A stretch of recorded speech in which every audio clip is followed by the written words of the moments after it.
Welcome to the Tech Egg. Don't get scrambled. Enjoy the video. You start by getting audio playing now. Open YouTube or YouTube Music and play the song or playlist you want. Once playing, make sure you're signed and so settings persist. If you have premium, background play is automatic.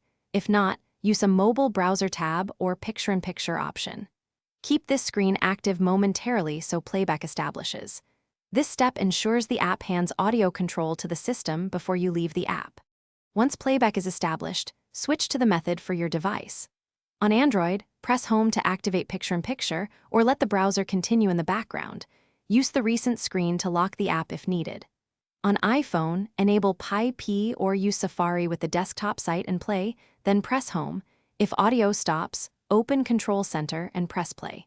Make sure volume and media playback controls show the active track before exiting fully. To finish, verify playback continues once you're off YouTube. Check your lock screen or media controls for the current track and test another app or home screen. If audio halts, reopen YouTube or the browser and hit play in Control Center. This often restores background audio. If problems persist, restart the device, clear app cache, or update the app. These steps resolve most issues so you can exit the app while music keeps playing. Thanks for watching. Consider subscribing if I helped unscramble your problems.